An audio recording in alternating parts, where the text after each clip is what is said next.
Hey guys, welcome back to the channel. This is Barcast TV again, bringing you another tutorial video. Today we're going to be covering how to carry an 8v8 lobby on a big macro map. So this is Pawn Retreat, 12 wind speed, 3 to 12 wind speed. Kind of a poverty map. You don't have too many mexes for each individual player. And there's a nice tidy geo here on the high ground. So first things first, what do you need to be focusing on to carry? And I'd say specifically there's different carry spots for particular maps. Some maps it's front, some maps it's like the teching eco player spot. Some maps it can even be the air player spot. But on this specific map, Pawn Retreat, I'd say this eco spot in the back gives you a nice place to start scaling up your energy if the game goes super late. And then also you have access to a good amount of mexes, right? So this is more than enough you need to get onto T2, and that's what we'll be doing here. This is kind of your role on this map in this position. So that's what we'll be doing. We'll be going for T2 very quickly and then end up giving a few really strong tech units to both of these two players in front of us. And of course, just keeping an eye on everybody else. So one important thing to note is just communicating to your air player like, hey, just make figs. There's no reason to go for a bombing run. You just need to protect me or the attacking player from any kind of bombing run. Essentially, that's the only thing that can kind of hinder you from progressing into the game. And yeah, let's take it from here. So we'll unpause. I made a few mistakes in this game. I was really trying to stay on top of communicating to the other players if I saw them making some kind of mistake and whatnot. But for the most part, I think this was a pretty solid play. Like I was saying, on a 12 wind speed map, geos are just absolutely insane. So a lot of my strategy revolves around, like, of course, capping these mexes here that are ours, air quotes, you know, and then getting this geo up. So let's speed through this a little more quickly. We're just doing a fairly standard open, right? 3 mex, 2 wind solar. I notice one is going down. And then another thing to note is you just got to play greedy. So we're going to be relying on our teammates to cover us, so to speak. And we're going to be opening basically with no offensive units. So we'll go 2 res bots, 2 construction bots, a little bit of a AFK commander. I think I'm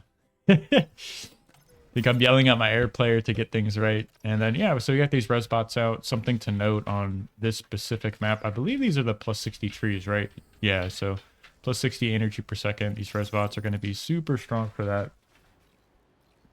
Fixing our eco. Another nice little change that would be different from how I normally play this is you can actually leave the lab a bit unassisted now in this early game. So even though I haven't quite spent all of my starting metal, I'm just more concerned with like capping these mexes with my commander. I'll just cap these 3 and then walk back to the lab.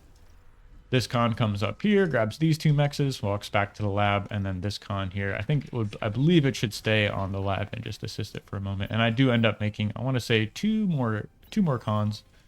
There we go. So now these are capped. We're floating a bit of metal, but that's not a big deal. We've got our commander walking back to the main base. We've got 2 cons expanding. We've got our res bots doing their thing. And I actually have to pull them off of reclaiming trees because our teammate here, Mr. Toxic, lost 2 res bots to a few ticks. And I'm going to go res those for him. Now that we've got a bit of our economy set up, I'm going to be getting this first construction turret. Start scaling wind. Here's the 4th con. It's going to be doing the same thing, just adding another construction turret and scaling some wind. One thing to note, I think Slick actually pointed this out to me, is this is a bit of a blunder, actually, and it should be making a solar here. I was thrown off really by just trying to res these 2 units, but ideally I would have just continued to use those to reclaim. But nevertheless, the construction turret is finished. Could fix our E issues by making a couple additional shoulders, and like I was saying, overmade E just a little bit. Ideally, what I would do is just get an energy storage up and use that, get the energy bar filled up and use that to take the geos. So around this time, you want to be asking your air player for a light transport. I'm going to be using that to, of course, transport a construction turret over here to make sure this geo gets up, and then later on we'll be moving con turrets around to like these positions here and flying our T2 con around to kind of quickly cap these mexes. And the order in which this goes, we can show that in a minute here, but you're gonna cap these 3 mexes, cap these 3, fly over here, grab the Agio. Bit of a different thing happened. It really kind of slowed down build order here, but their enemy air player actually made a commander transport, landed right here. And I got to deal with this situation, so I know he's going to be, degunning this lab and then eventually probably walking towards me, so I'm just trying to cut him off with my own commander.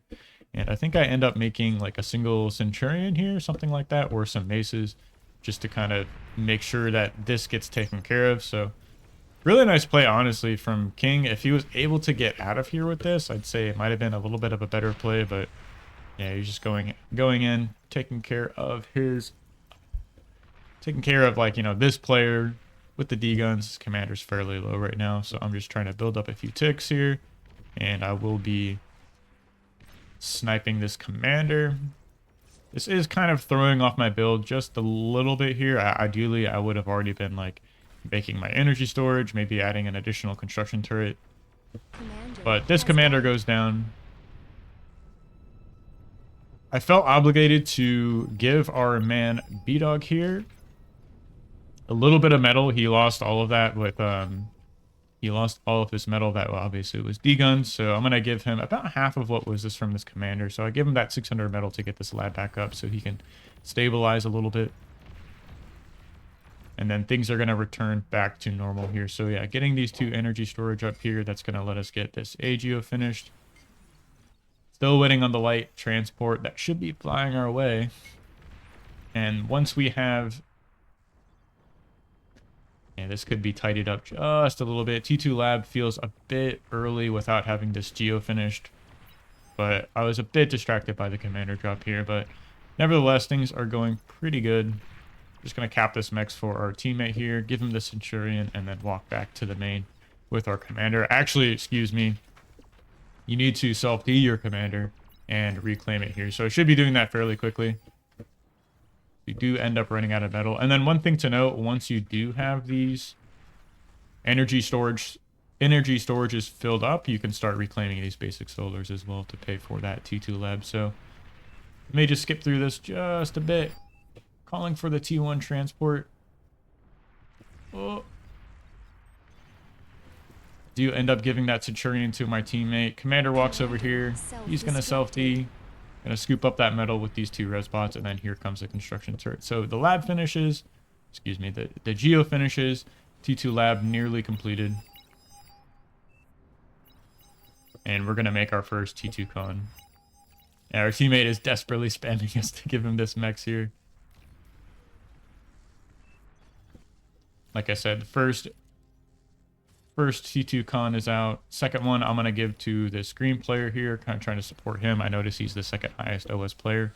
And then we're going to go right into Fat Boy. So this is what I was alluding to earlier. You need to give these really valuable Tech 2 units to a few of your lane players. Specifically, Toxic was calling for a little bit of help, so I told him things are going to be on the way. Asking the air player for the heavy transport. We're going to use those to fly these Fat Boys to the front line. Of course, they have a very low movement speed, given how given how strong they are in terms of like range and damage output. So need a bit of a I'm not sure what the word is, balance maybe to that unit. And then of course we're going to make a radar and a jammer. So we give all 3 of these units to our green player here. Radar and the jammer cover the Fat Boy, and then we'll fly it to the front line. Got a second Fat Boy coming out here. And one thing to note is I'm just tapping these mexes and then finishing them with the cons. So I'll be doing the same thing over here. Just tapping the mexes. I'm thinking I might be a little bit short on energy, so I add an additional energy storage here. I think you need about 3 energy storage to pay for this AGO. And just grabbing these idle cons over here to come back to the lab. We'll be using those to assist things later on. And like I said, here's T2 con. Flew the Fat Boy to the front line, flying the T1 transport back. And we're going to be doing the same thing for our B-Dog over here. So we make him a Fat Boy, a radar, and a jammer. Give him those units, fly it to the front line, and then fly the transport back. So here we go. Tap the mechs. Pick up the T2 con. We're going to be flying it over to our AGO and getting this up ASAP. We're making an additional T2 con. Going to be giving that to B-Dog over here as well. And I think we make a third one even to give to Green. I noticed he has his own T2 lab over here. So what we end up doing is just, one thing to know, actually, it's really important, is to upgrade the mexes, give the order to upgrade the mexes with the T2 con, and then give it to your ally. I've made that mistake a lot where you just kind of give it to him and then it sits by your lab and assists it. So not ideal.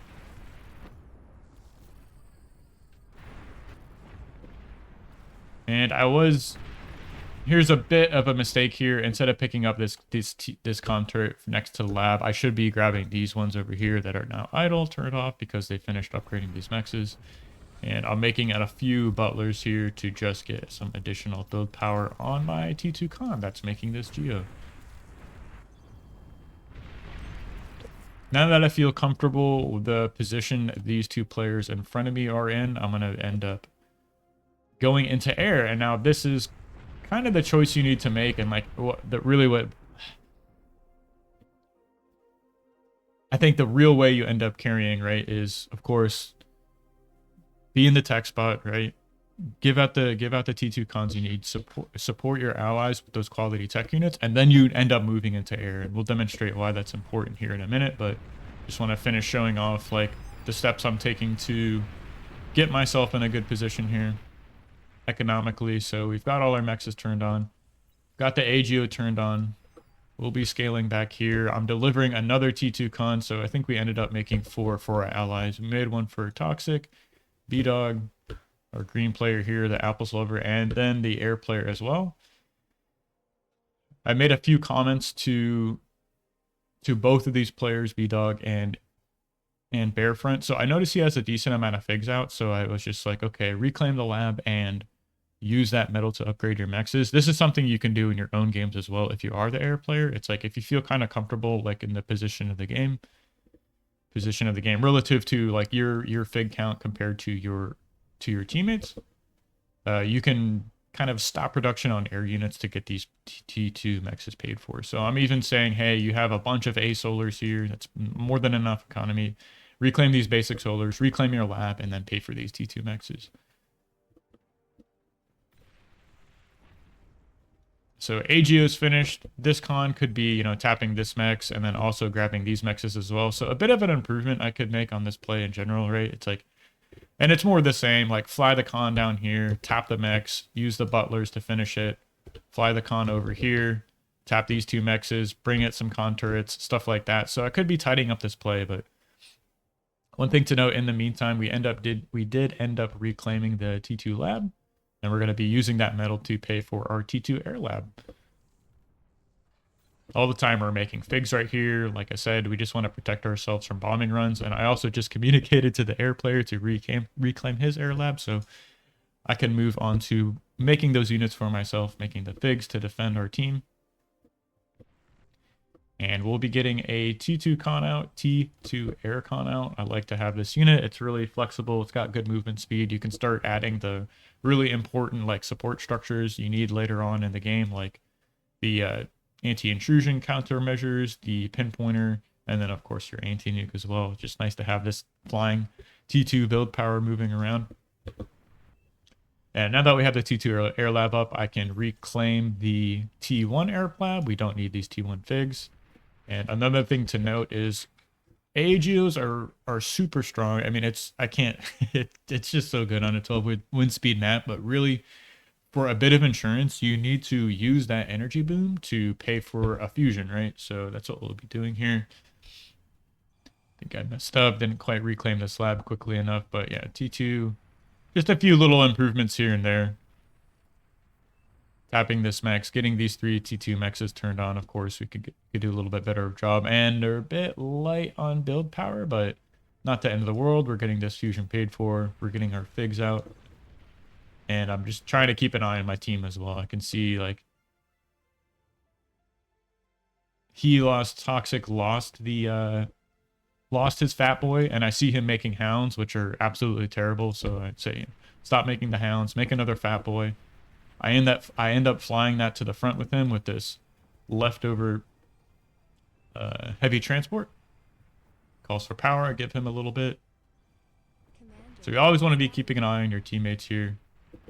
Another thing to note, I think I missed this a little bit earlier on. After I gave the T2 con for our man B-Dog over here, I noticed he was putting up a T2 lab, which isn't quite necessary. What I said to him was, hey, tap your T2 mexes before you go for that, and then make some build power here and get some tick spam to support your fat boy rate. So if you see players making those kind of blunders, you really have to communicate to them, hey, it's like, I've given you the T2 con, you need to focus on making these mexes. You can't pay for both simultaneously. It's also a little bit low on energy. And then another thing to note on a map like this is the AGO does provide a lot of excess overflow to your teammates. Notice I only really made a few converters here, and that was just for the Geo. So here we go. We've got our Aphis spam started. We've got one in the back just kind of started already. Might not be completely necessary. I did feel a little bit vulnerable here, so I made a anti-air turret. Probably not necessary considering we have T2 figs out ourselves. And as we alluded to earlier, why is the T2 air lab so good? Well, you have access to this lich. This is going to be the real way we end up winning this game, is getting 2 liches. It's always 2 liches. They one-shot commanders that way. And you're going to be targeting with the lich, I think in order, really just what, like T2 eco or like PGen, something like that. T2 labs. This is probably interchangeable. You don't necessarily need take what you can get. And then thirdly, just target commanders, right? If a couple lucky shots, you can see like targeting this commander would take out the lab, the warden, maybe some of this build power as well. But let's see if we can catch a couple other. See this commander's, half health, take out a lot of that T1 army. Targeting this commander would take out all this build power and this agitator. Shout out agitator. Never make this. Just don't make this unit. It's so bad, guys. Come on. Just don't make it. And this is really the economy you need. Just one AGO, one fusion is more than enough to pay for these liches here. You can see we're just accessing a little bit of energy, but of course that's going to our teammates. Perhaps I could optimize this a little more and just finish the two liches before we go for the Aphis. It's a bit of a blunder, I'd say. Another thing to note is I did call out to my teammate, hey, don't make Sheldons. You can go for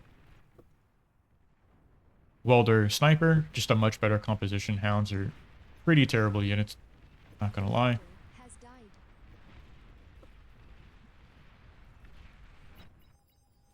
And then, yeah, so the second lich is out. Time to go for the bombing run. I end up calling out to the ally air player, hey, give me your figs. I'll make a bombing run. And we'll just continue fig production. So one thing to note, too, with this composition is you want a couple of T2 air scouts with this army, with this bombing run. So we've got figs to escort the bombers, and we've got scouts to scout for the bombers as well. So you'll see me calling for the figs of my teammate here. Should be grouping those up. I actually have these on auto keys as well. I've got the atomic bombers on 3. I've got figs and scouts on 4. And then here we go. Notice the micro. You just keep the figs in front of the bombers. Those are going to be escorting it. And then you always want to be pretty much using fight move with the figs. Figs do splash damage in case you didn't know. So stacking them up is actually pretty terrible. So just a fight move is completely sufficient. And you're just fight moving them in the same direction your bombers are moving. So one thing to note, let me go to the player view just fast. I was looking for an opening here. So I see a bunch of whistlers here. I don't want to fly over that. There's some whistlers here. Don't quite want to fly over that. So I tried to kind of thread the needle here and target the good players, right? So I wasn't too worried about the air player because he did donate his commander earlier. He should be a bit far behind. So I'm going to target Big Johnson first. Normally you'd go for the AGO here. I don't think it's actually finished yet, so I don't know that in game, but this is the arc I'm going to be doing, right? Just flying like this and getting as much damage as I can. So take a look at this real fast.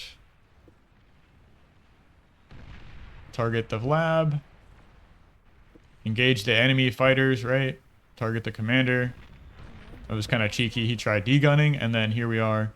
We're going to target the build power and the fusion of the air player, and we're still moving through, right? Targeting still thing, build power, labs, and fusions.